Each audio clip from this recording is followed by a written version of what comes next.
Livelings and everybody in between. We are here again for a special edition of the Unbounded podcast. I am the outlier Isaac here with my boy Ant, Greetings and and we salutations. have with us returning to the podcast, our good friend Duke loves Rasslin. Duke, how are you, my friend? Well, I'm doing fantastic, fellas. You know, it's always a pleasure to be on the Unbounded podcast here. And I just want to let everyone know we're about to have top shelf conversations. So pull up your skinny jeans, put down the flavored malt beverage, and let's get to it. That's right. Yeah. So, what has your world been like since we last talked? Because I remember, I know you and me were going back and forth on Twitter during those Roman Reigns and Jey Uso segments, for a bit, and then, you asked me, you hadn't heard from me in a while. I said, I just been busy, but what has your world been like? Same thing, man. Just very busy. Blessed to be busy. So thank goodness for that. But, we've had a lot of great Hall of Famers on Duke Loves Rasslin podcast. On my other show, Tell Us the Truth, we've had fantastic Pulitzer Prize winning authors. So that's been doing tremendously well. It's in partnership with iHeartRadio. Uh, got a couple of partnerships going on, Fox Sports and Frito Lay. We just did something with the U.S. women's soccer team, so that was pretty cool. Got Liquid IV is one of my newest sponsors. I don't know if you could see that in the camera or not. So Yeah, things I have know, just I been know a really, couple of really people. good, man. Busy and fun. And of course, all the humanoids trying to cancel me because I dare have an opinion on pro wrestling and I'm not afraid to share it. I'm not afraid of anyone's feelings getting hurt, including Tony Khan's. And so, folks keep trying to cancel, but every time they try to cancel me, I get another Hall of Famer on the show. So please, guys, keep that going. Jake the Snake Roberts was just recently on the show, and that was on the heels of people melting down over me pointing out the issues in AEW. So please, guys, keep complaining about the Duke Loves Wrestling podcast because I love having these high profile guests. That's right. So you said you were with you said Fox Sports. So Yeah, Fox Sports and Frito Lay. does that mean with as far as Fox Sports go, you are keeping up with the World Cup that is currently going? Yes, so they asked me to do a program. It's also in conjunction with Ripple Street. So they sent me a bunch of stuff and snacks, and they asked me to do some social media posts about the U.S. women's team in the World Cup right now, which they're still alive, still doing great. Thank goodness for that. Yeah. So again, the show and the brand continues to grow, and that happens because of all the wonderful folks like you and Ant who continue to support Duke Loves Wrestling. You have me on your show, share my content. Of course, the feeling is mutual. Do that in return, and also for the humanoids who can't stand me. The Sean Ross Sapps and those folks in the world. Every time they have a meltdown about Duke Loves Wrestling, my numbers go up, my profile goes up. More brands want to partner. So for everybody out there, stop kissing the ring, stop kissing the backsides of these scumbags who don't want black and brown folk in these spaces, and they do everything in their power to try to shut down our brands, and we don't do that in return. I never say don't consume Sean Ross Sapp's content, Dave Meltzer's content. I say, hey, they're hustlers, man. Kudos to them. But these guys try to shut me down, and every time they try, we get bigger. So that's a lesson to be learned for everybody. So how did you end up with the the the Fox Sports and Frito Lay podcast? Because those aren't small companies. Like No, Fox Sports, they're some of the like biggest companies around. Yeah, let's yeah, like I said, Frito Lay has been around for like most of our lives, as yeah. well as Fox Sports. So I They might wonder. be the biggest snack company in the nation. So I mean, like, how did those come about? If you don't mind, if you don't mind us, if Honestly, unless there's something you can't share. no, I don't mind sharing a little bit. I mean, at the end of the day, keep putting content out there. Every time you appear on somebody's show, every time you tweet, every time you hashtag your own brand, it generates Google search result information. It generates interest. And over time, the more your stuff pops up, the more the people behind these companies see you. And once they see you, they start consuming your product. In this case, you have the Unbounded podcast here. And if they like what they hear, they're going to keep coming back. And then over time, it turns into, hey, we have this promotion going on. We think that based on the type of audience that you attract, based on the way that you present your brand, we feel that you're a perfect fit for this promotion. And then you negotiate, you do business in that regard. So that's how it comes about, man. Same thing with Liquid IV, and same thing with some of the other brands that we've done things with.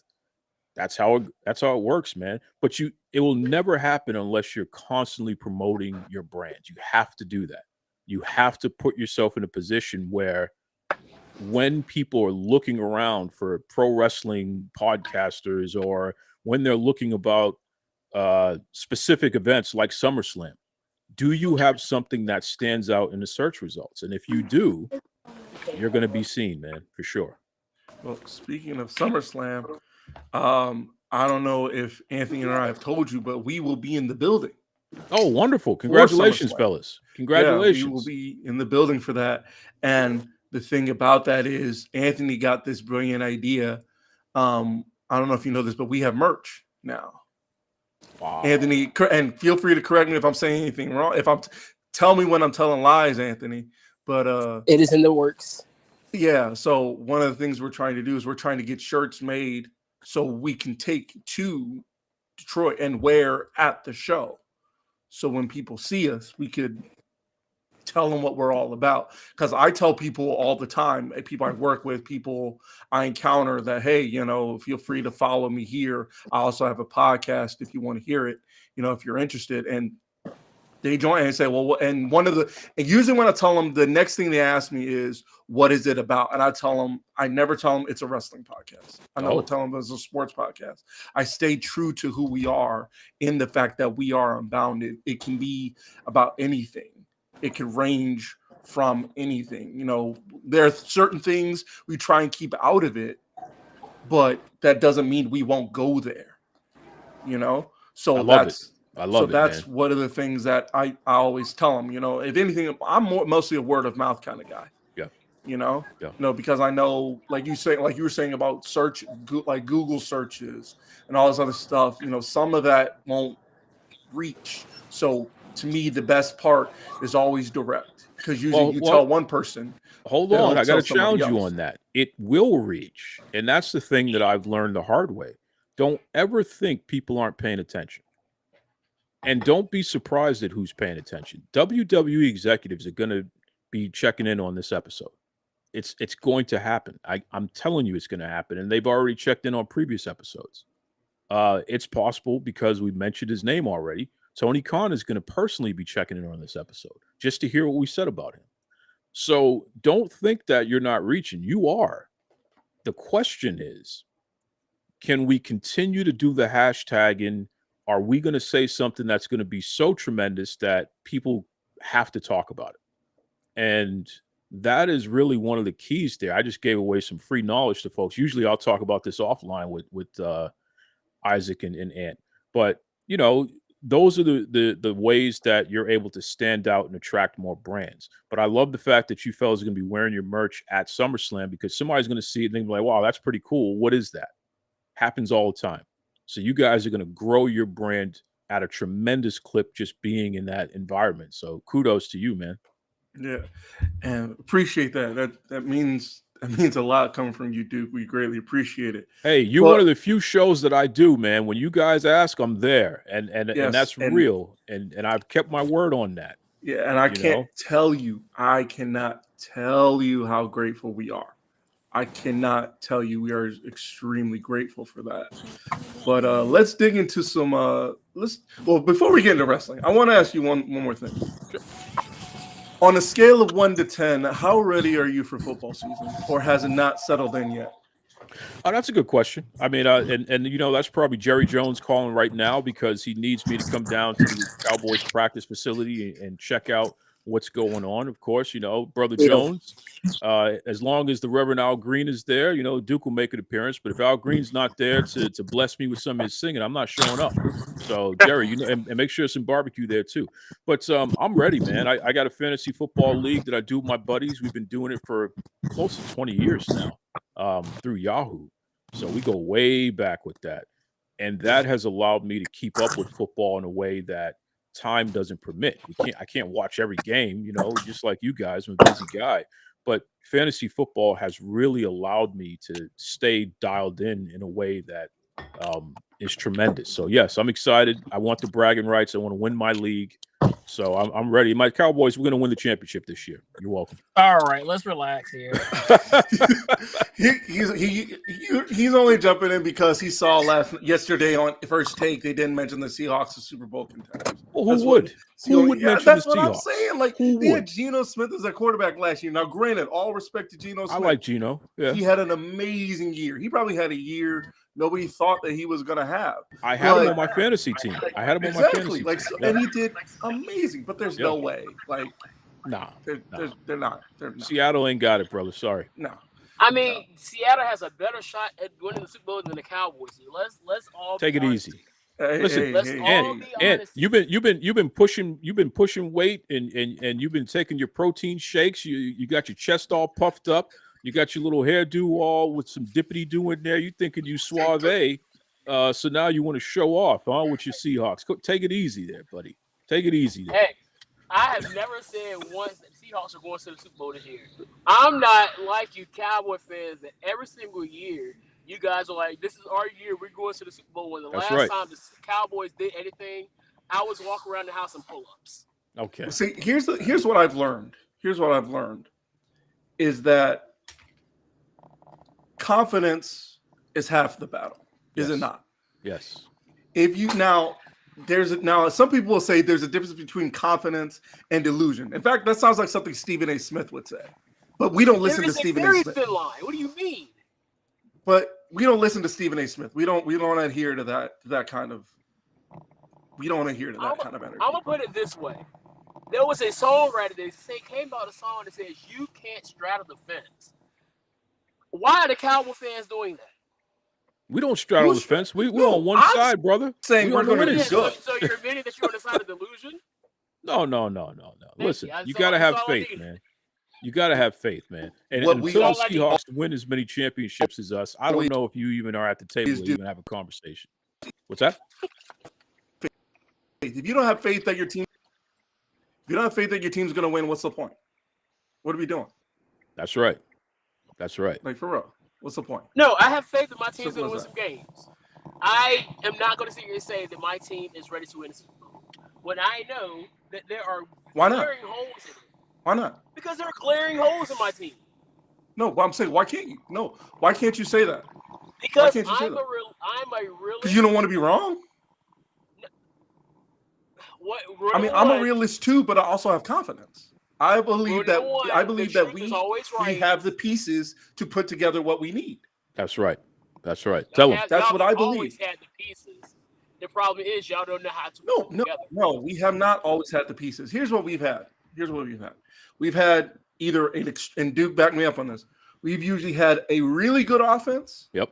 And no defense, or solid defense with mediocre offense. Mm-hmm. But you're looking at it from a standpoint of now that the season has happened. When you look at it from this point, looking at training camp last year, you were not sitting here saying that our offense is not that good. Because we didn't know what was going to happen. But again, you're looking at it from that point of view now, not knowing what's going to happen. Last year, I'm going in. Look, we have added because we've added. I've seen what we've added. We've added Deuce Vaughn from Kansas State, who I've watched in college, who's amazing. We've added more to our defensive. What? You know who else was amazing in college? Trent Richardson. See, that's like, first of all, Trent Richardson went to Alabama, so he was going to be great anyway. See, This is flavored malt beverage talk from a Seahawks fan, and it's unfortunate. That's what I'm saying. There's nothing top shelf. You couldn't get in the club. You couldn't get in the establishment with this kind of talk here, and I don't know what's going on, brother. Hey, all I was doing was saying confidence. You gotta have confidence in your team. Is that all I was? Isn't that all I was doing? That's it. That's all I was doing. Simple as that. I'm here to instill the doubt in the Cowboys faithful, because at the end of the day, I already posted on Facebook, there will be a graphic saying the Cowboys are eliminated from the playoffs. All right, take it easy, here, buddy. Take it easy. All right, you know what? Yeah. Look, give a man a new haircut. Let's move on from this negativity. Yeah, exactly. Let's move on from this negativity. Jesus, anyway, dude. So, how excited are you for SummerSlam? I am. Well, first of all, how much wrestling have you been watching since the last time we talked? All of it, except for AEW, which I think is a disaster. Not because of a lack of talent, okay, but because Tony Khan continues to be the person that doesn't promote women's wrestling. He only gives us one women's match per episode. Every single time I've been on the Unbounded podcast, and this is years now, I've been saying the same thing about this company, which lets you know that they have not improved, right? So one women's match per episode.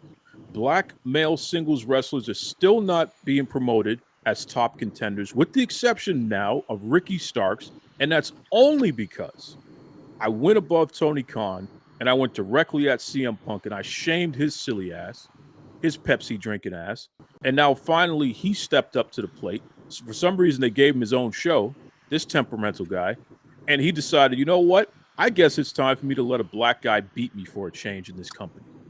And that's how Ricky Starks, who's the most talented person on the roster other than Thunder Rosa, that's why Ricky Starks was able to defeat CM Punk. And while he's in an actual feud, he's the first black wrestler to be in an actual feud with the top guy in that company.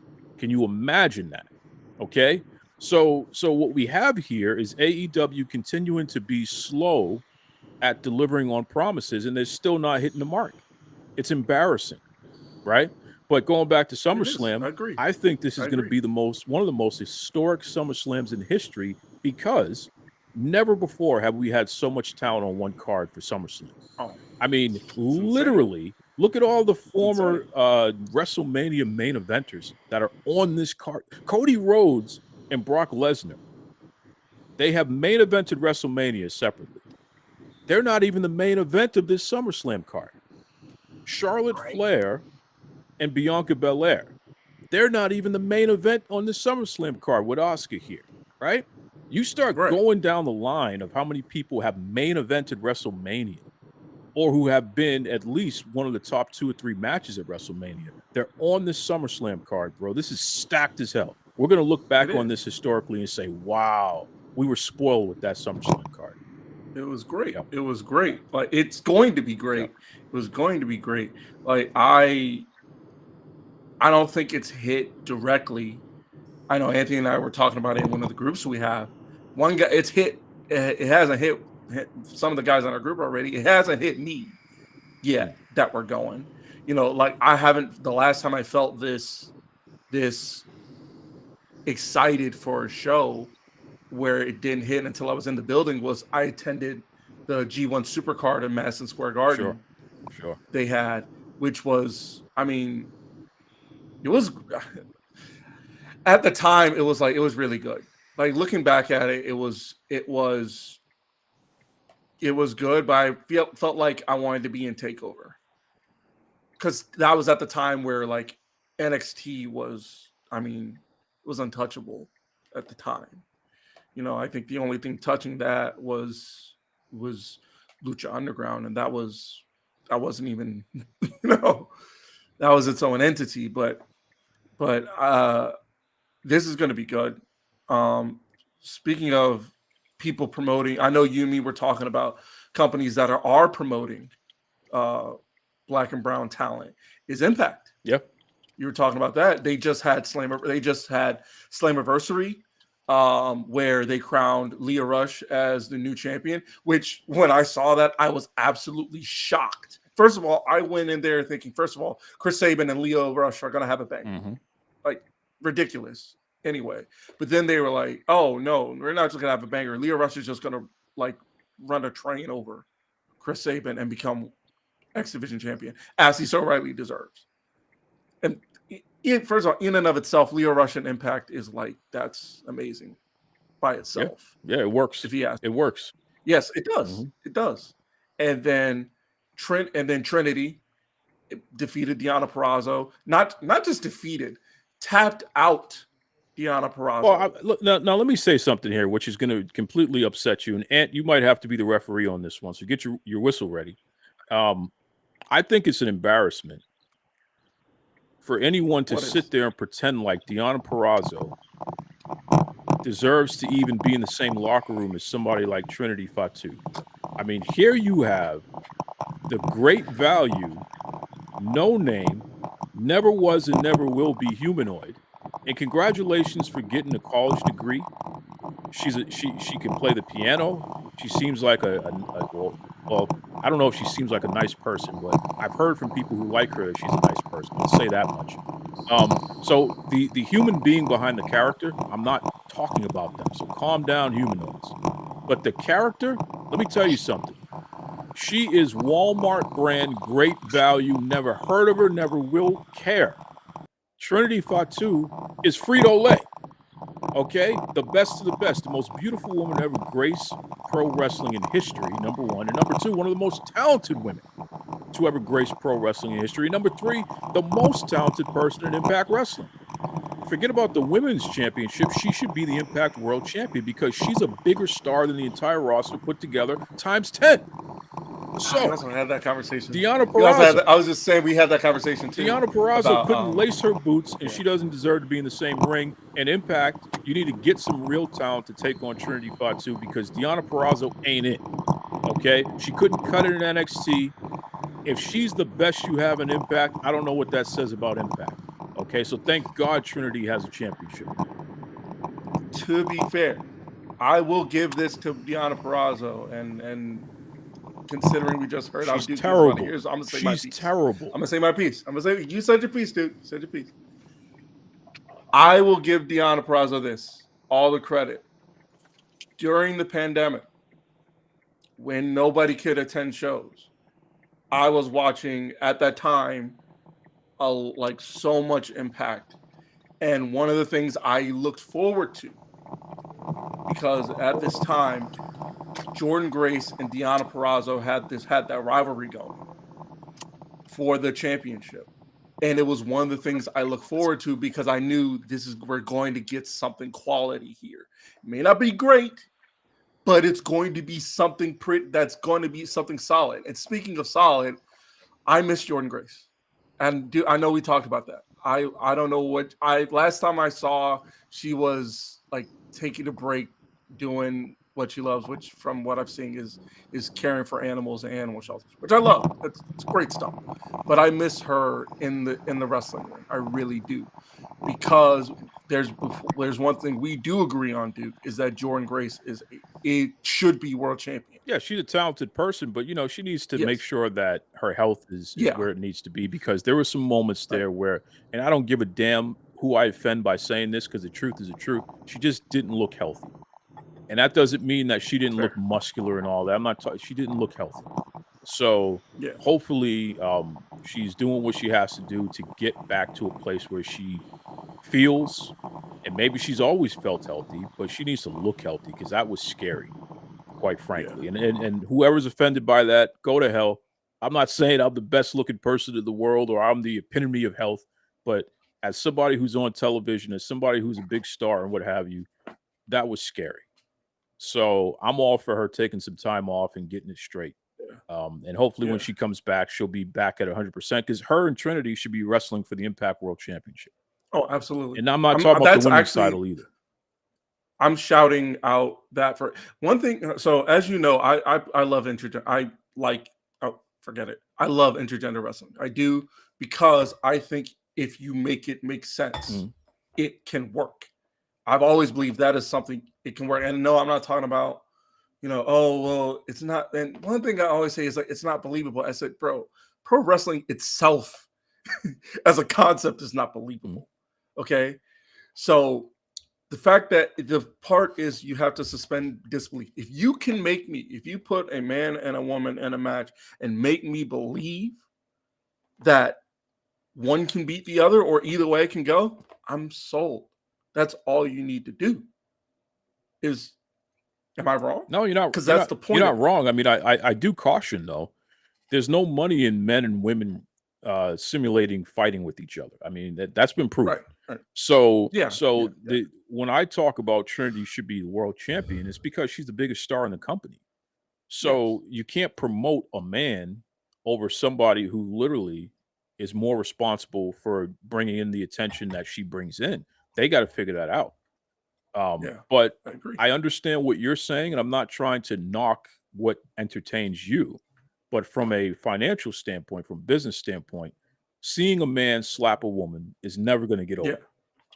Oh no, no. I'm not going to argue there. So how do you do it? I mean, can we get Brock Lesnar to take Charlotte Flair and give her Suplex City? Are you going to be entertained by that? I was saying that if you can make, like, my thing is like, it's believability. Now, I'm not saying I will be entertained by it, but I'm saying if you can create a story. Will you believe Brock Lesnar giving Charlotte Flair Suplex City? Answer the question, sir. Do I want that? Can you even believe it? Can I? Is he going to bust her open the hard way like he did to Cena and Orton, and like he's going to do to Cody Rhodes, and when he takes the blade of his elbow and smashes her head open? No, because that's what he does, right? That is what Brock does. I'm saying there's no money. There's no money in that, but I'm saying if not, obviously not in that company, because you can't do. Not that you can't do that. You've chosen not to do that in that company. If there is a company, which there clearly is, because I've seen it on IWTV, there are plenty of companies that do it. They don't make any money. I know they don't make any money. They're nobody. I know because they do that garbage. You know, and listen, I'm not going to say and argue. I will say that Tessa Blanchard out wrestled everybody she was in the ring with when she was Impact World Champion. Those guys couldn't hold a candle to her in terms of pro wrestling. But it's not believable that a guy built like Brian Cage is losing a match to Tessa Blanchard. It's ridiculous. You know, it's ridiculous. And if Brian Cage would have just hauled off and punched her like he does other men, then what do we say to that? You say that you can't have that. Now, but what I will say about those matches, tell the truth, between you wouldn't pop for that. Cut that out. Tell the truth, whoever that is. No. In the comments, you see that? Tell the truth. I'd pop for it. Would you? You want to see women get beat up? What the hell's going on here? Me personally, this is just me. I personally think they're lying.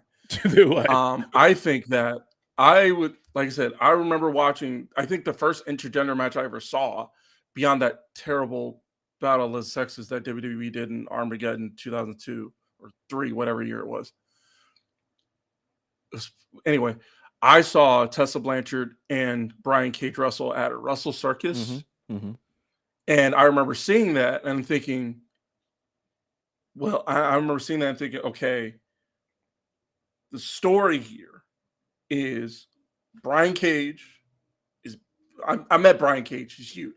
He's shorter than I expected. He's a very short. I don't mean that as a knock. He wears lifts in his boots. I don't mean that. I don't mean that as a knock. Yeah. I met him at WrestleCon in 2019. Don't get me wrong. He is extremely jacked. Yeah. But he's definitely shorter than I expected. And I was like, because I was standing next to him, I'm like, because I'm 5'9". Yep. He's not 5'9". Like, he's at least 5'11". He's not 5'11". Though that's heels, bro. He was close. That son of a gun is barely over 5'8". He's barely over that. See, that's why I look close, because I'm like, it looked close. Yeah. It looked close. He's a short. It's pretty close. That's why he had to put on all that muscle, which took a lot of effort to do, because his body doesn't naturally hold muscle like that. Either way, no matter how tall he was, I'm like, well, I'm certainly not going to mess with this. Sure. Like Jonathan Gresham. Like Jonathan Gresham's like 5'4", but I'm not messing with that dude. Okay, how tall he is. Here's another one. The least believable person in the world who wants to be pushed like he's, like he's friggin' Brock Lesnar. Stop it, Gresham. Stop it. Stop it right now. Okay, Jonathan Gresham. Stop it. You're not the defeater of the world. I don't care what anyone tells you, including PWI, about how you're a great technical wrestler. Technically, you don't make sense. How about that? And you can cry about it. Your wife is a much better wrestler. She's far more believable, and she's a small person. But I believe her in the ring. I never believe you, Jonathan Gresham. You don't make sense. You don't. You should be in the minis match. Okay? You have no business in a ring with a guy like Cesaro, Claudio, whatever his name is today. You should be in a minis match, Jonathan Gresham. And you're not a great technical wrestler. Oh my God, he's technical. No, you're not. You're unbelievable, which is why you don't draw a dime. Okay? You're unbelievable. The minis match, Duke. Okay? The minis match. He's a mini. I want him in there with Max Mini and those guys. You know, remember that show WWE used to have where they'd have the little mini Mexican luchadors there? That's where I want to see Jonathan Gresham. He would thrive in that environment. But don't put him in a ring with a guy like Cesaro and try to tell me that that's supposed to be a main event. It's embarrassing. That's insane. It's embarrassing. Okay? So now that I just pissed off all of your audience, and I mean everything I just said. And Gresham, you're welcome to come on my show and we can talk about it. I'll tell you to your face, with all your built up, puffed up muscles, you ain't going to do nothing about it other than cry. I'll tell you to your face that you have no business in the ring with people who are so much bigger than you, because you're not believable, bro. You're not believable with your no next self. Stop it. And you're not a technical wrestler. I have to give you my arm in order for you to do that nonsense. And if I didn't, you couldn't do it. That's not a good technical wrestler. That's somebody who's playing games. Do that in the video game. I'm telling you, I will say this. He couldn't kick your ass. Jordan Grace. He couldn't kick your ass. I was gonna say Jordan Grace, Masha Slamovich was easily one of my favorite matches last year. Loved it. It was loved it. It was amazing. And Masha is a very nice lady, by the way. She's a very nice lady. I've heard good things about Masha. Yeah, she's also people like her. I was saddened by how her. I know you don't care about this, but I was saddened by how her title reign ended in GCW. Now I know you don't care about GCW, so we're not going to go down. So we're not going to go down. So we're not going to go down there. I'm not even going to insult Scumbagville, that company. Scumbagville. They got these guys cutting themselves open and they got to go online and do GoFundMes, begging fans for money because GCW doesn't have the decency to offer any kind of insurance. These guys are putting themselves on the line, light tubes, probably expose themselves to all kinds of cancer. It's a scumbag company. Yeah, I'm not even going to taking advantage of these poor performers here who need to make a buck. Scumbag. I will say, shout out to Alex Kane as MLW heavyweight. Sure, champion. Shout out to Alex, good guy. That's another person who I know for a fact is a gentleman. Very nice guy. Advocates for other people. Does everything in his power to help other wrestlers, which I truly and seriously hold in high esteem. I think Alex Kane is a model for what other wrestlers should be like, because he is far more selfless, and people will never know that because not many people talk about it outside because they don't want to blow their own cover. But I know for a fact there are a lot of wrestlers that Alex Kane has helped get opportunities. That's a good dude right there. It's a good dude. So, SummerSlam. Yes. What matches do you know, if you have the time, do you mind if we go do a little prediction? Let's go through all of them. Let's do it. All right. So, let's start with the Battle Royal. Who do you think is going to win that Battle Royal? I mean, it feels kind of obvious. Well, I'm going to tell you right now, LA Knight has no business winning that Battle Royal. I'll tell you that right now. As I say, it feels kind of obvious, but I got to see who else is in it to actually give a prediction. He has no business winning that Battle Royal. He doesn't need it.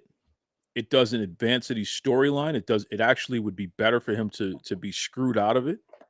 I want to see either Ciampa or Nakamura win that. Okay? Because I want to see where their feud is going to go. I want those guys to continue to figure it out with each other. I think it would be interesting if Gable wins. I think that'd be very interesting to see him win that. Gable has been on fire, on a tear. Yeah, on fire. A underrated tear. Yep. Like he just had a great one with Gunther on Monday night. It's ridiculous. So him winning that match would do something for him, and it would Oh, yeah. advance that faction even further. So that would be Yeah. helpful. But LA Knight does not need to win that match, and he shouldn't. So I'll tell you that right now. In fact, you know what? I want Gable to win that match. Let me say that. That's who I want to win that match. I like to see Gable win it myself. Yeah. Gunther, Drew McIntyre. Love it. Gunther wins the match. He's got he's 4-0. I think he's like over 400 now. Yeah. But I'm wondering, you think they're going to keep him until he surpasses Honky Tonk Man? I think you have to do that. I think you have to create a new legacy with these this current crop of champions. I think that's excellent to do that. The history books deserve it. I will say this though, Gunther hasn't gotten anybody over, and I'm very disappointed in that. The run has helped him, but it hasn't helped anybody. So we really need to find somebody who can benefit from defeating him when it eventually happens. It's got to get them over. I think the last person he got over to me was when he defeated Dragunov in NXT UK the first time. But did it even get Dragunov over? Because he's done nothing. It did, because it did to me. Well, from what the way I saw it is like, because that match happened. Yeah, and it put Dragunov on the map. You're right. You're right. Exactly. You're right. It did that because people knew Dragunov like before. Like he had that match with Cesaro. Only that was great. That was more for Cesaro than anybody else. Only people like us. They have the match. Only people like us knew who he was. But that match put him in more of a mainstream spot. You're right about that. Right, and then, but like I said, because that match, because you show that match. I showed that match to my dad. Yeah. The match he had with Walter in the empty arena. It was a fight, and yes, and that was my main thing. And honestly, to this point where I'm like, I'm hoping now every match has that Dragunov has, especially World Championship match against a heated rival. I want it to be like that. Yeah, I hear which that. is, you can't ask for that all the time. You're right. But like the closest thing I got to feeling that was a match he just had with Dijak at Battleground. Yeah, that was a last fight. match, that was a fight. That was also great. Yeah. That's what I want from him now. Like I even thought he was going to unseat Carmelo Hayes. He could have this past Sunday. He could have, because of like, I'm like, well, has Melo seen what this guy does to people?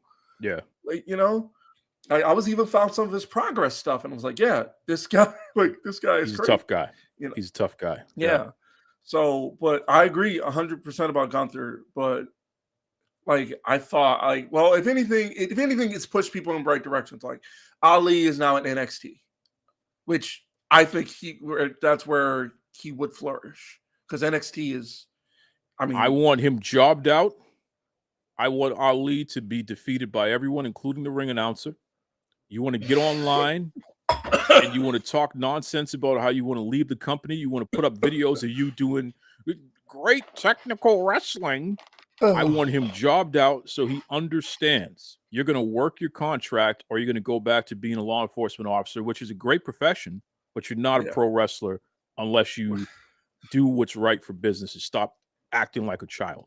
Period. I told Anthony the same thing about Anthony the same thing about Mike Bennett. Oh yeah, please give me a break. Because that frustrated me as well, because he said that, because he came to WWE, said that he missed wrestling like a goofball, and then re-signed with the company, and I'm like, what are you doing? Like a goofball. What are you well, doing? not only that, it made no sense. Well, not only that, when they let him go, he put his whole family in jeopardy. And here's the best part: he hasn't recovered since from that. Right? The amount of money that WWE was invested in him and his wife, that family was set. Okay, and they probably would still be in the company had he not made that stupid mistake. These guys need to understand it's a business. Booker T came on my show and he said that, look, it's a business. Okay, forget about the love of wrestling and all that garbage. There's no love of wrestling when you're sitting there and you can barely walk and you can't pay your bills. Okay? That's fair. It's a business. You do what makes sense financially for you and your family and stop pretending like this means anything more than that. I think that's what I have to, because I love Karrion Kross. Sure. Sure. And that is what I have to I have to keep telling myself that, like, he's there because this is about him. Yeah. Not about you. I have to keep telling myself that because I love Yep. Cross. I do. He's one of my favorites. But it's like I have to keep telling myself that, like, I know he's in this feud with AJ Styles, and I know he's winning the feud. Like, he just won on this past SmackDown, which is great for him. I love that. But it's like something's missing. Yes, yes, because it's like I'm looking at the crowd and it's like they don't, and the discourse on social media is whatever, but I'm like, they don't get it. Well, because I get it. He's not believable in his current or even previous role. It's not. That's what I'm saying. But I'm saying I don't believe that guy can kick I've anybody's ass. But it's like I'm saying I've seen it. Like, to me, he made me a believer because, like I said, I watched. Yeah, you're an Impact fan, so you saw his best work. Yes, I've seen it, and it wasn't in WWE. But like you just said, it's a business thing. He's probably making more money than he's ever made in his career. Exactly, which is what I have to constantly come to terms with. I'm still coming to terms with it as we're having this conversation. And you know what? He's gonna make it in acting. Yes. And this opportunity is going to be part of the reason why he's going to get bigger roles because he's a WWE superstar and he can put that on the resume. Right? Yeah. So in that sense, if you really care about these talents, then you want to see them have that level of success. You don't want to see them broken down, can't walk, bad heart, pass away before the age of 60 like a lot of them do. It's unfortunate and it's terrible. And I'm sick of these fans like these GCW goofballs out there who think it's cool that you got a wrestler with friggin' arm meat hanging off of himself. But it's awesome because he's a warrior and he loves wrestling. Oh, yeah, well, the guy's begging you for GoFundMe money so he can sew up his arm that's hanging out. What the hell was the guy's name? Hoodfoot, Sugarfoot, Chooch? What was his name? This guy's got all this meat hanging out of his arm and he's begging for GoFundMe money. It was gnarly. Because the company's not going to pay that medical bill, even though he literally let somebody take a broken light tube and stab him over and over again like a goofball. Right? Yeah, it was madness. I don't want to see wrestlers go through that. I remember it was madness. He's a goof. It was absolutely Sugarfoot, madness. Hoodfoot, you're a goofball.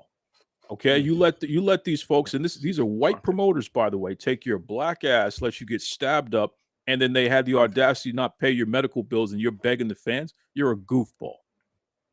It's haunting watching that. I don't watch the match. I saw the clip. It was disgusting. It was very haunting. And I feel bad for that man's family. Something's wrong with him. The fact that he put himself in that type of jeopardy and he allowed somebody to stab him up with a light tube like a goofball. No, I want to see Karrion Kross. I don't want to see Hoodfoot or whatever the hell his name is. Crazy. Ricochet, Logan Paul. Do you have anything for us? Do you want to move on? Oh no. I'll listen. I'm on record, man. I was just on Bobby Fish's podcast talking about this. I'm on record. I'm going to tell you right now. This is Ricochet's last chance. He has not proven himself to be what the hype was beforehand. He's had a hard time transitioning into WWE because they've literally had to reteach him how to wrestle. And the problem is he still hasn't risen to his potential. He's had too much experience. He's wrestled too many of the top stars in the world. He should be able to take a guy like Logan Paul and make him look like $1 million. So, because Logan Paul does not know what he's doing. Logan Paul is a terrible wrestler. What Logan Paul is a kid who's very athletic and he cares and he puts a lot of effort and time into it, unlike Gable Stevenson, who's a disaster in the ring, by the way. But, we'll table that. I'm not the only one. Yeah, he's not the only one who thought and that it's was not bad. that he doesn't have the ability because he's one of the best athletes in the world. It's that he's not putting the time in, which is embarrassing. But Logan Paul on the flip side puts the time in, which is why he looks like he knows what he's doing. And Shawn Michaels has taught him how to do all the high spots and all that, which is great. But he doesn't know the fundamentals. He's still learning that. So a veteran like Ricochet can cover all of those things that he's not good at and make him look like he's competent in the ring. If he doesn't do that, like The Miz did, if Ricochet doesn't do that for Logan Paul, he's gone. Get rid of him. He can go to AEW and he can end up on a B or C level show. He could be another black wrestler that's on the scrap heap like most of them in AEW are. Ricochet has no business at WWE if he can't make Logan Paul look like $1 million. With that said, if he gets this kid over and the kid still looks good and still a commodity, coming out of that match, you have to put Ricochet in the main event. I want him wrestling for that secondary title that Seth Rollins has right now. If Ricochet protects Logan Paul, makes him look good in that match, then he's legit. Hold on to him, keep fostering him. And you know what? He may even get a title run out of that. How about that? Is that not fair? No, that's fair. No, that's absolutely fair because there was a time where earlier in the podcast, doing the podcast, I would see guys like Ricochet say they're going to WWE, and like Matt Riddle going to WWE, who were like great on the indies, especially in Ricochet's case, like you were saying, he did wrestle some of the best. He wrestled everybody, bro. Like everybody, like he wrestled Kota Ibushi, he wrestled Kushida, all the stuff in Lucha Underground. He wrestled everybody. All of that, all that brilliant stuff in Lucha Underground. Like I miss Lucha Underground, but we're not talking about Lucha Underground right now. That's a whole other thing. But like he is easily one of the best wrestlers in the world. Could be. He is. Could be. He could be. Like you're right. He could be. But I've always felt when he signed, like there's missing. And then the way Anthony says it's because of promo ability. I said, well, to me, not that promo ability doesn't help, but it's like I think he's one of the best because I don't watch Ricochet to hear him speak. Yeah. I watch him because he's insane in the ring. You know, but it's got to matter though, bro. You can't just be flippy dippy peanut butter Skippy and I'm do saying all like this well, I'm stuff. saying I'm saying he's wrestling like his tournament wrestling that he would wrestle in was some of his tournament matches, like when they had the World Cup in the UK, or in the not the G1, the Best of Super Juniors. You know, when he won that, like seeing that's amazing work because it's like a sense of urgency. Like you have to tell the story in under 20 minutes, and he's doing it in this phenomenal way. You know, like that is what I love, and that's kind of what I miss. But like we just said about Cross, like it's the money. With his style, you can't keep up. Well, I mean, he is, but after a while, he's not going to be able to do. No, bro. Can you imagine what his ankles and his knees look like at this point? Oh, it's, you know what I mean? So Rey Mysterio, he had to go and get rebuilt, basically. Yeah, no, I saw that in his biography. The A&E did. Like he had to get stem cells. Exactly. So for Ricochet, I want him to have a long-lasting life of mobility after wrestling. And I think that if he can do this the right way with Logan Paul, tell a great story, make the kid look good. It doesn't matter who wins, but make the kid look good. Then I think Ricochet should be in the main event. I think he's got to be one of the top 6 in the main event. I think that's where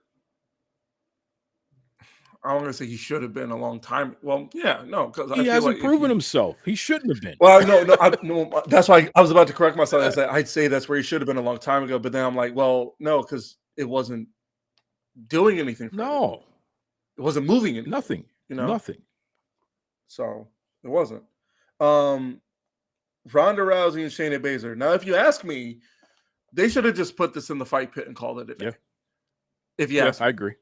I don't know why. I don't know. I know what an MMA rules match is, but here. All right, since it's not in the fight pit, here's what I ask, and it's probably not going to happen. But let him go in there and just shoot. At this point, well, you don't want anybody to get hurt. Well, not like work shoot, like UWFI work shoot type because stuff, it's like they know each other, they train with each other, they, you know what I mean? That's what I'm saying. That's all I'm saying for that. That's what I want to see. I don't know who's gonna. I imagine Shayna's gonna. I'm pretty sure Shayna's gonna win. But like that's what I'm seeing. That's what I imagine. I don't want Shayna Baszler winning that match clean. In fact, I think it would be better if Ronda Rousey won the match somehow by cheating or somebody interfering. I think that we can transition Shayna into her next feud somehow by having somebody cost her the match or somebody attack Ronda and take Ronda out. And therefore, Ronda won the match technically, but it's not Shayna's fault. what if you have an Amanda Nunes make a debut and come down and It is SummerSlam. What if she knocks them both of them out? And then she breaks Ronda Rousey's arm or something. So Ronda's out. That explains why she's gone. But her and Shayna can have a feud. And then eventually Ronda comes back by WrestleMania. And then she can take on Nunes, or you can put them in a triple threat. I think you got to find a way to give Shayna something to do. Because if you just have her win this match and then Ronda's gone, Shayna has no steam. She doesn't matter. She's not somebody who is doing anything in the women's division. It doesn't, like, who cares? You know what I mean? So give me something that's a continuation. So I imagine you're probably not yet. So I mean, based on how good her NXT title reign was, you don't think she's ready for Rhea? It's not that I don't think she's ready for Rhea.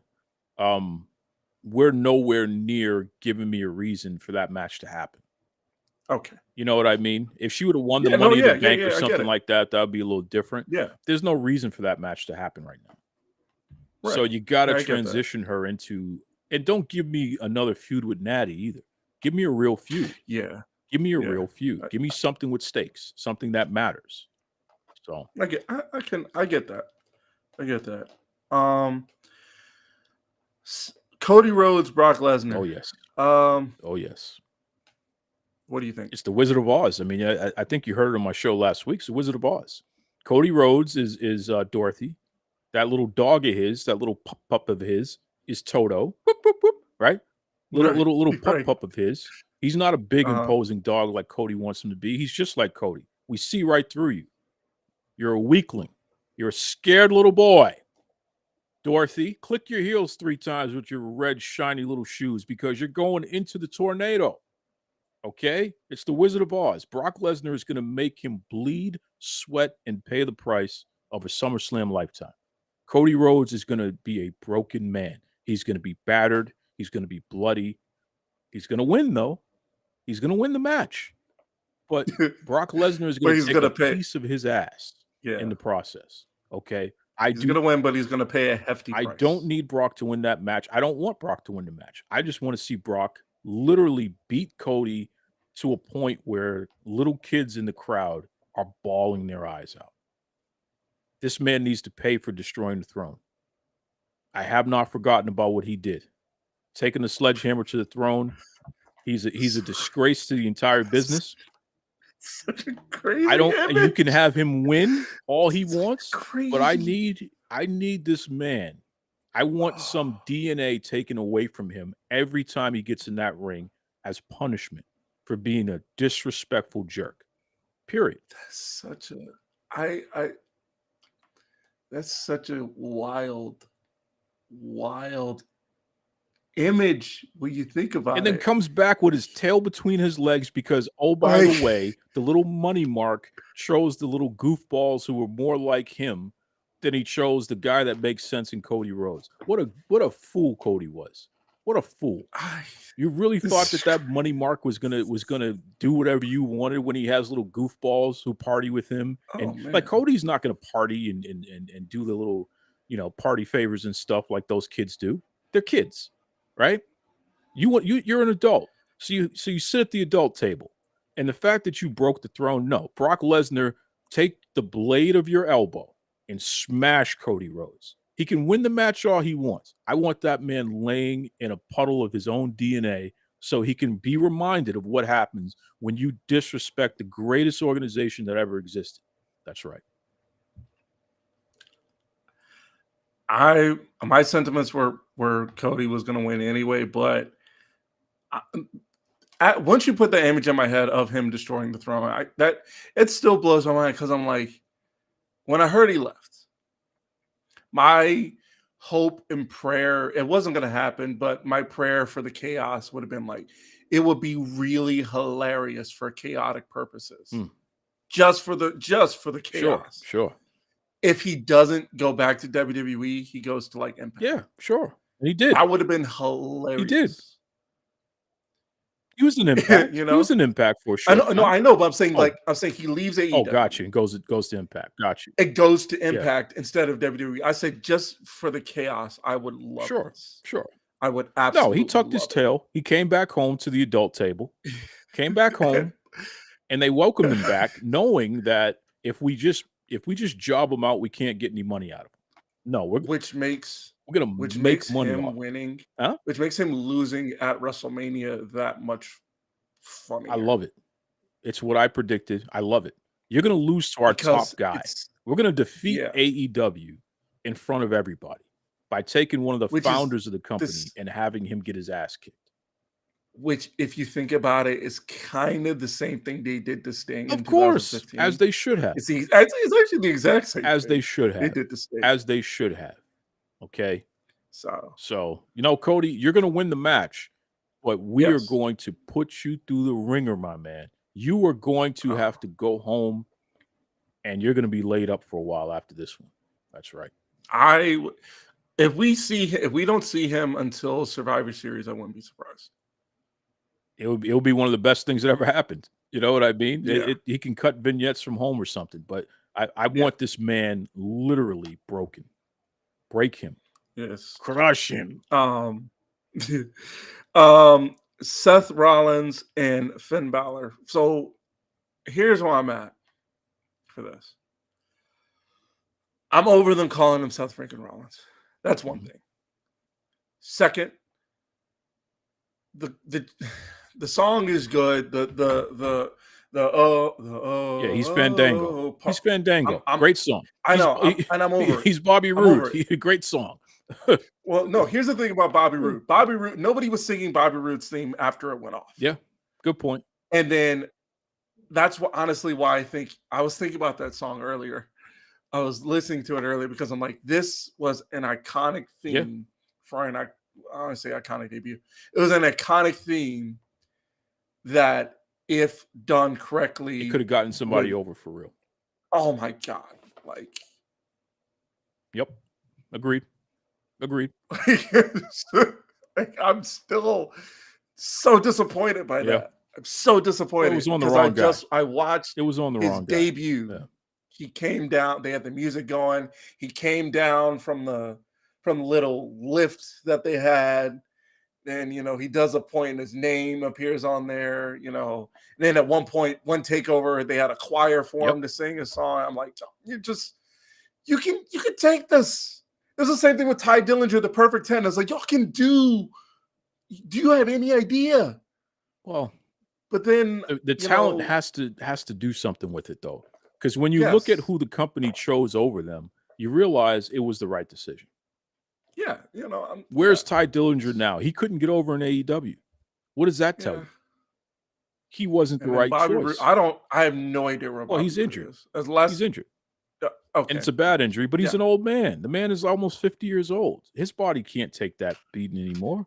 Come on. Yeah. He should be training the next generation. That's all. Yeah. But let me say something about this match. First of all, Seth Rollins, he needs to stop taking fashion advice from his wife because she can't dress. The fact that he wears her clothing is embarrassing. I don't mind an eccentric character wearing a blouse, but do it like Prince. You know what I mean? Dress like somebody with some style. Don't dress like a goofball where you're wearing a blouse of one color and then you're wearing these big, stupid red shoes and it doesn't even match. It's embarrassing. Yeah. So there's that. I don't believe Seth Rollins. I never liked him. I've never been a fan of his work. I don't care about Seth Rollins. He's always going to be a C+ player to me. And he's a transitional champion as far as I'm concerned. Finn Balor, on the other hand, this is another one like Ricochet. You either are going to do the right thing or you can go. He needs to prove himself. Okay? Finn Balor has been a disappointment in the WWE. Prince Devitt was a star. He was incredible. Yes, he had aggression, handsome, nasty, a jerk, someone that you just love to hate and hate to love. Okay? I think he had one of the few undefeated runs in the Best of Super Juniors. Because he was that damn good. Clear the whole and Finn Balor never materialized to that. I think that there's something personal going on with this match because you see the aggression in Finn, and I think Vince probably spoke to him and said, "This is your last chance," which is why you see him hitting Rollins for real. You see the aggression, you see it's personal, because here's the deal. He won the Universal title, and then he had to relinquish it the next night. Which was a shame. If that never happened, we don't get the Tribal Chief, because Finn Balor at this point would be the biggest star in the business. He would have the action figures. He's a double character with the Demon. Like, here's a guy who would have taken over. So Rollins is the one who injured him. So Finn needs to get his receipt. And I think with this match, if he could be aggressive, if he can be nasty, if he can be Prince Devitt, and he comes out with the championship, the company is going to put the rocket behind him. Because here's the next thing. Is Damian Priest going to cash in? That was actually my next question. Do you think he's going to He's not going to cash in at SummerSlam, but he's going to tease it. And I think that there's a story to be told for the next few months of whether or not Priest will cash in on Balor. They're in the same faction, but can Finn trust him? And now you have your own version of the bloodline with Judgment Day, right? The same way Roman can't trust everyone around him, Finn won't be able to trust those folks. You don't break the faction up yet. You just have the infighting, and you tell that story on Raw. So now you have episodic TV that takes us through the rest of the year, and probably can take us through WrestleMania if you do it the right way. Yeah, I agree. Because, like I said, I love the Judgment Day, and I do. I think so. Imagine that. Imagine you have Priest teasing cashing in on Finn. What does that do to Judgment Day for you now? That, for me, because we saw it a bit. Yeah. We did see it a bit a couple weeks ago when Damian had his match with Seth, and at one point he was going to cash in, and he stopped him, and Finn stopped him, and like Rhea, and then the next week Rhea's out there like saying, "Hey, look, get it together." Yeah, which and then another thing I love is I kind of want, like I said, I'm not ready for this to be over. I'm with you on this. I don't want this to be over because first of all, their chemistry as a group, it's beyond what the merch says, and LA Knight being number one, and then Roman having all the shirt designs. You have to agree, Judgment Day is easily the most over thing in this company. Well, I think it has the long-term potential to be a successor to the Bloodline, which is the same thing as what you said, just more words. You're right. You're right. In the sense of like when Raw comes on, people are going to be watching SmackDown that saga. Yeah, that's what you're tuning into. Like SmackDown, you're tuning into the blood. Like, well, for me, the Bloodline, that's SmackDown. Raw, whatever the Judgment Day is doing, I watch what they're doing. Then I'm gone. Agreed. Which is just how it is. And then now that with Dom being NXT North American champion, which I called, by the way. Yep. It was the right move. I called it was the right move. When he got the match. I'm like, and I just said, it's like, Dom's going to win this. Yeah, and he should. And he's the biggest heel in wrestling. He's the biggest heel in wrestling. Not just in WWE, in wrestling. Yeah, that's a real heel. That's and nobody, there is not a soul on this planet who can say when they saw him debut 2 years ago or 3 years ago. You didn't see that coming. No, there's nobody. No, not even 3. Was it 3 or 2? 3. Was it 20 or was it 21? I think it was 20. It was 20. Yeah, so there's nobody here who 3 years ago said they saw that happening. No. That he's going to be not just a great heel. He's going to be like, the heel. Like everybody company-wide hates this guy. Which is wonderful. Love it. Yes, it's great. It's great. And but I see Finn winning because I think we're at that point where Seth still holding on to it doesn't really do anything. No, I don't care about Seth. Get him out of here. You can go take some time. I know. Off. I know how you feel. But I'm saying for me, go be with your family. I know how you feel, but for me at this point, like, it's time for Finn to get back. Because I remember watching that. I remember being absolutely disappointed. Yeah. Well, I was disappointed twice. One, I was disappointed because I was hoping for a different belt look. Like, it's the same belt but red. I was like, you guys can do better than that. That's the first thing I thought. Second thing I thought was, great match. Shame that he got injured and he has Well, shame not on been Seth champion Rollins for anymore. doing that stupid move. Exactly. It's a stupid move. Exactly. So now we had to sit through 7, like you said, 7 years of essentially misery. Yeah. Like the only high time that I thought was when he got that NXT run. Which even The that second was time. still not good enough. It's like it's I know still not it. But at the time, I'm thinking, well, he's back, and he's going by the Prince now, because I don't know what he was going by before when he was on the main roster. What certainly wasn't the Prince, you know. And I think like, oh, the Prince. So, and then he started using Bloody Sunday in NXT. So I'm like, yeah, that's something. And now he's not using it anymore, which is a shame. I thought he should have kept using it. Or they called it the night, you know what it is. They called it 1916 Bloody Sunday. Whatever you want to call it. He stopped using it now, which I'm like, why? But, I think he brings all that attitude to this match, and we're going to see viciousness that could be match of the night because of his performance. Yes. Yep.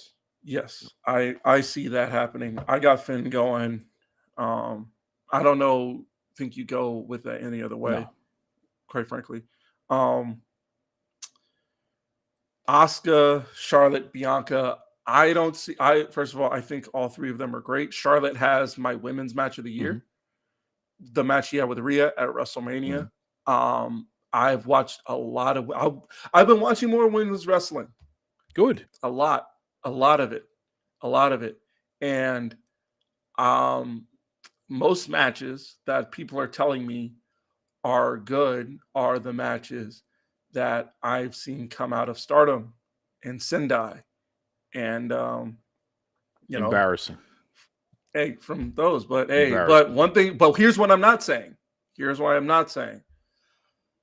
I am not saying that as great as those women are, the fact that Sasha Banks, now known as Mercedes Moné, is over there, that just sent all of their stock through the roof solely because Mercedes is now there. Well, I think Mercedes also shows where they're lacking. Because Kyrie couldn't hang with her in the ring, and Kyrie's coming from WWE, but she couldn't hang with her. Yep, it's very clear that she can't hang with her. There is a lack of quality. They are good with each other, just like anybody else. Listen, if you go down the street to your local, soccer field or basketball court, everybody you're going to see one or two people who look really good. Okay, now put them in the NBA. Are they still that good? Of course not.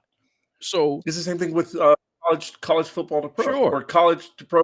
So don't tell me that any of these women are better than the WWE superstars. That's embarrassing. Oh no, that's not what I'm saying. But no, I know you're not saying, but I'm talking about the humanoids that need to pull up their skinny jeans. Those folks need to cut it out. Put the flavor malt beverage down, okay? Because those women in Stardom, they're a joke. They're not any good, and they don't get good until they come to the WWE and learn how to wrestle properly, like Asuka did. It's true. Yeah. I have Asuka winning. She has to. She needs it. That, and then because when she won it from Bianca, I was like, I've been waiting for this. Yeah. Like the minute she returned at the Rumble, I was like, she's gonna get the title. Yeah. She's going to get the title. Needs it. She needs it. But how about this? You ready? Yeah. She wins. And then Io cashes in. Or Charlotte wins. So she gets number 15 and then immediately loses to Io. Charlotte has to break Ric Flair's record. And it needs to happen this year, within the next calendar year, because she wants to go and have children, man. She wants to go and have a family. And there's no better time than right now to do this thing where she can win at SummerSlam. It's a big match, big win, and then immediately lose, and she's on the chase to tie her father's record. I love it. And then on top of that, Io, I don't think Io as champion is a bad idea. No, I think it's fresh. I don't think I certainly don't think anybody's going to say that's a bad idea. It's fresh. It's new. It's exciting. And plus, she already has a built-in feud with Bayley right there. Her and Asuka have history, and then Bianca can complete her heel turn because she got screwed again. Because she's not going to be the one that's going to lose the match. It's going to be Asuka who's going to lose the match, and then it's going to be Charlotte who loses the belt, and then Bianca's like, "What the hell just happened?" So you tell a lot of stories in that one little scenario there. as before we even get to the main event, do you have a match of the night already, or are you sticking by Seth and Finn as match of the night? But you said No, I think that women's match might be the thing to steal the attention. I'm looking at this match with Bianca, Charlotte, and Asuka, and Io possibly cashing in. I think that is going to surprise a lot of people. I think the quality of that story and what happens in that match arguably might be the top women's match, and it might actually be the match of the night. I'm either saying that, or I don't think Gunther and Drew on a big stage is going to. No, that won't disappoint. Is going to. Yeah. No. Yeah, you're right. No, because from what I've seen, like we saw at Mania in that triple threat. Those guys Gunther on a big stage. Yeah. Saw a clash. Yeah, we saw a Clash of the Castle last year. Those guys are going to bang. Gunther on a big stage is not going to. Yeah, they're going to bang for sure. Yeah. Let's get to this main event though. Roman Reigns versus Jey Uso, tribal combat for the Universal Championship and recognition of Tribal Chief. Mm-hmm. Like I said, we talked about this on the tweets. You know, you said Jey was a little too big for his. He needs some discipline. Yeah. Mm-hmm. And I was saying, you know, this is what happens. This is what happens over time where, you know, people get pushed and pushed. We've seen it at times, like people get pushed and pushed, and then they just can't have it anymore. And it's not even because there's no malice in it. It's just like, look, you got to understand, it's enough. It's enough. That's it. And I think, first of all, I think this match is going to bang, not as much as this match is going to bang story-wise. Sure. It's going to bang story-wise versus action-wise, because we've seen Roman Reigns main events in the past where it's more, this match is the main event because of how well they're telling the story versus because their chemistry in it is great. Now, the chemistry is good, you know, but this is definitely going to be a methodically paced match we're going to get. I don't know. I was one point I was saying, yeah, Jey should win, but then I kind of opened myself up to, you know, Roman retaining, but it's hard to say. I don't know which way to go with this one. Oh, come on. What are you talking about? Roman, I'm saying Roman's going to retain. I'm trying to leave a window open for. There's no window. Roman could retain. There's no window. There's no money in Jey Uso being the world champion. Are you kidding me? I mean, what money is in that? I was thinking,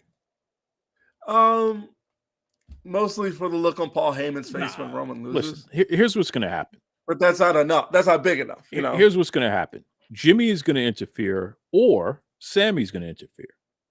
And that will be Jey Uso's next feud. Somebody is going to cost him this match, and that will be his next feud. And then you can continue the Roman and Solo thing, or you bring in The Rock. This would be a great time for The Rock to make an appearance after Roman wins on a technicality because somebody prevented Jey Uso from winning. The Rock comes out, and then he gives the rock bottom to Roman, and then he slaps his chest, and he cusses him out, and then he walks, and then he stands up, puts his arm out, and then he walks out, then he turns around and he looks. And now you just set up your WrestleMania match. I certainly don't see – I don't see somebody costing Jey – I'm not saying it's impossible, but somebody costing Jey the match is – if anything, Jimmy, honestly, it would be pointless to me. You can't show me. It wouldn't make sense to show me all those things before of Jimmy, you know, getting taken out, all that, just for him to cost Jey that wouldn't make. That's a continuation of the story. Yeah, no, agreed. But at that point, you'd have to tell me on SmackDown, hey, not that I can't read it. Oh, Jimmy's here. And he's upset because Jey didn't help him, or envy, or whatever. Bingo. Which you're going to tune in and watch that. Yes, exactly. And then also at that point, what I'm hoping I can get is, because you see Solo's been eyeballing Yeah. that lay Yeah. for months now. Yeah. Not so much the belt, which I love. He's eyeing the tribal chief, the moniker of tribal chief. You know, because one thing that definitely stood out to me was their Money in the Bank match. When they kicked out, he stacked them. They both kicked out. He was looking at him like, "What are you doing?" I said, "There is like, Yeah. okay, You planted the seed. Yeah. yeah. It was perfect, perfect Mm-hmm. there." So, as far as the story goes, do you see this as, because one thing everybody's been calling this is cinema? Is this cinema to you? Well, It's great. everybody can go to hell. You know what I don't like? I don't like when people take something that everyone is saying and they just keep regurgitating the nonsense. Okay, so The whole touch grass. You know, people talk that nonsense too. It's like, let me ask you a question. Is touching grass going to somehow enlighten somebody who's already a humanoid? Of course not. And what kind of grass? We talking weed? They're going to smoke it? What grass? What grass are they touching? Crabgrass? They're going to touch the overgrown grass that's in the backyard because they're too lazy to go get the lawnmower out? What grass are they touching? Shut up, CM Punk, and all you marsh humanoids grass near repeating the this nonsense. swamps. Or the other thing, let's effing go. Let's effing go. What the hell is that? Come up with your own catchphrases, folks. Come on. Jesus Christ. Back to this thing, though. Is it quote unquote cinema? No. Yes. It's just good TV. It's a well-written story with people who are dedicated to delivering on weekly episodic television, which is what pro wrestling and what WWE in particular claims that they deliver. Never before have we seen it at this level. But never before have we seen people more dedicated to getting this job done. And it's further proof that Flippy Dippy Peanut Butter Skippy and great technical wrestling doesn't mean squat. You need to get me emotionally involved. You need to give me storytelling that's believable, that is real. Who can't relate to family infighting? Who can't relate to being the head of the family and feeling entitled, like, you know what, you guys can't question what I do, because look at all the things I've done for you. Look at what I have to do. I have to protect us, so I should get the big seat, the big piece of chicken, and I should be unquestioned. And then you have the other folks like, you know what, I feel like I'm ready to take the big seat, and maybe you're not right, maybe you're not the best leader, so I'm going to challenge you for it. It happens every single day in everyone's family. So this is why people are so invested in this thing and why it's being so successful. Not great technical. Oh my God, he's a technical wrestler. He twisted him up and he did a super duper super trooper move. No, go to hell. Okay, this is the real stuff here. So that way, the matches themselves don't even matter as much as what is the story before and after. The match is kind of like an app is like a cherry on the cake. You know what I mean? I don't want to necessarily see the match as much as I want to see what's going to happen after the fact. Yeah. Like that's how I felt at Night of Champions. Absolutely. That's how I felt at Money in the Bank. Absolutely. This is that's how I felt. That's how I felt when I when when Jay told Roman I'm out. Yeah. I was like, what's gonna happen next week? Like I said, I was on the road to Money in the Bank. That's in line with great television, episodic television. Right. People who are saying this is cinema. What the hell does that mean? It's not a movie. Cinema. Last time I checked, cinema was like one movie, and in order to relive it, you got to rewatch. That's the thing. A movie has a beginning, a middle, and an end, and you get it all within a certain period of time right there. Right. This is a weekly episodic storytelling. It's a soap opera. That's not cinema. This was cinema. It was like, okay, this happened at SummerSlam, and you're not going to see it again, a sequel, until Survivor Series. Exactly. So people who only at Survivor Series. These are people who want to fit in because they can't stand on their own and they regurgitate nonsense. Stop it. Okay? This is what they told you it is. Weekly episodic television, and it's at its highest point ever. And surprise, surprise, you got to get it from the WWE because nobody else could do it. There were times where, well, here's the closest, and when I say closest, I'm being generous by long mile, because at the time I wasn't watching a lot of WWE, but it was probably when Rosemary, Allie, and Sue Young storyline back in 2018. When that was going on in Impact, I would watch that every week to see What was going to happen what. next? Yes, and that kept me occupied Mhm.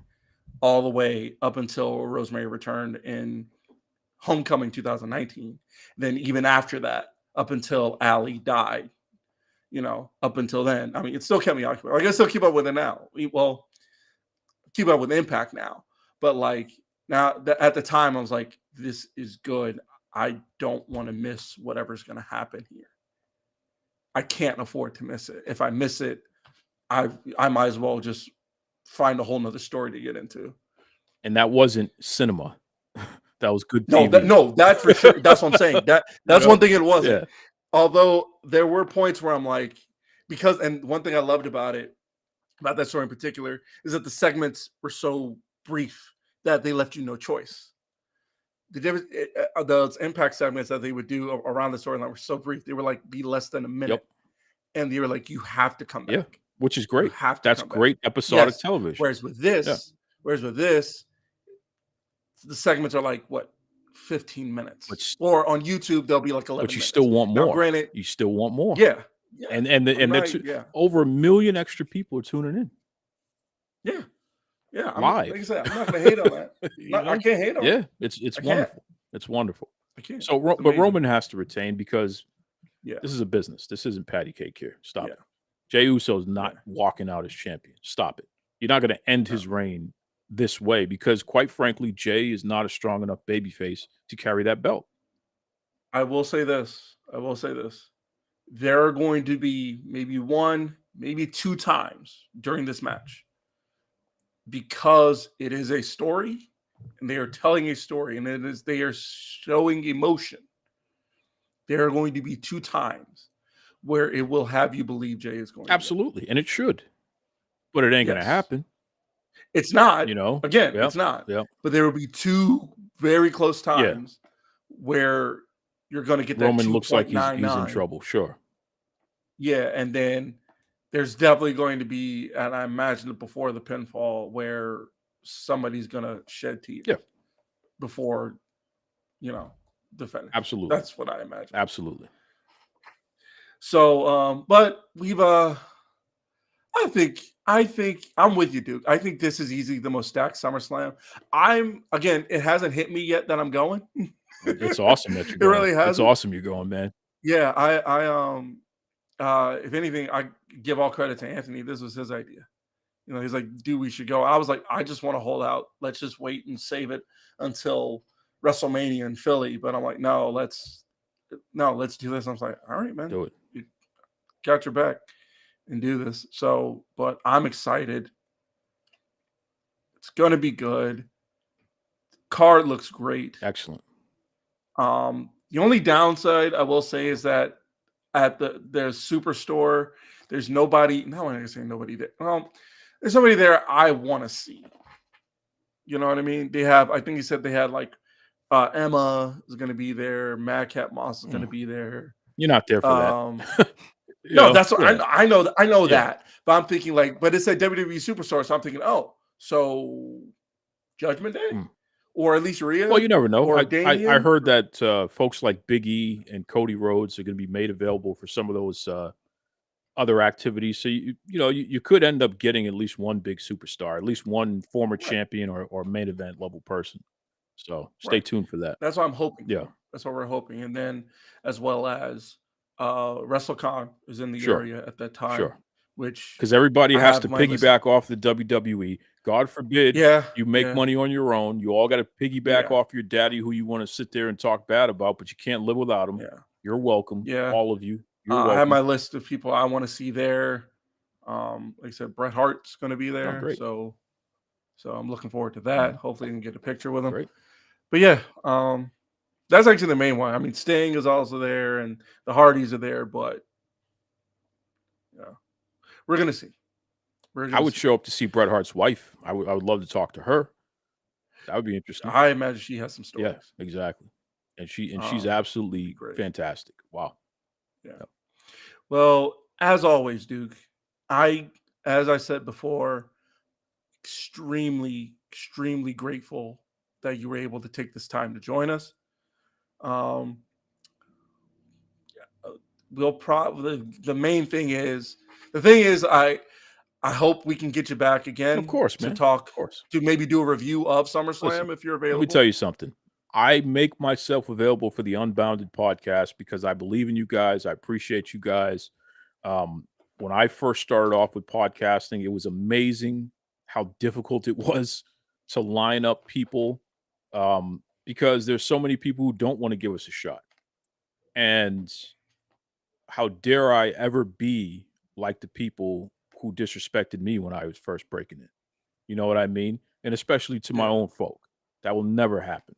So if you're inviting, as long as the schedules can align, I will be there because I appreciate you fellas. I respect you fellas. I appreciate and respect your fans as well. And that's what it's about, man. It's just sharing the love of pro wrestling at the end of the day. So kudos. Yeah. And we greatly appreciate that. Um Again, thanks. You're one of a kind. Appreciate that. One of a Listen, I kind. got you canceled, I'm sure, because people are gonna be pissed. I didn't talk about Hey, Gresham. I didn't talk one about thing Deanna, AEW. one thing I have learned, so one thing I'm learning and I have learned is that I have to give energy to the things you choose. You know? So nothing has power unless you give it. Damn right. Like I can't turn on the lights in my room unless I flick the switch. Unless I choose to flick the switch. So that's where I'm at in life right now. Like like I said, I don't give energy to anything unless I choose to give it. But when you give it, So make sure you're if giving it at your benefit. right, You right. know what I'm That's what I'm saying? saying. Have fun with it. I'm not gonna give it the energy just out of No, spite. Like no. I don't have Have time fun for with that. it. I don't. Yes, sir. Yeah. But thanks again. Thank you. Appreciate you. Like I said, if welcome to do a home and home situation. Who knows? Maybe we'll have you back and maybe we won't be talking wrestling. Maybe we'll be talking football. All right. Well, listen, You man. know? We'll figure that part out. But in the Yeah. meantime, put the flavored malt beverage down, folks. Pull up your skinny jeans and listen to Unbounded. That's right. Thank you. Thank you, dude. Thank you. Thank you. And on the same new tone, like tune into this man. This man has knowledge. And he gives it away for free. How about that? Free knowledge. Free knowledge. Amazing. Anyway, appreciate you, Duke. All right. Thank you all for joining us. We will talk to you guys next time.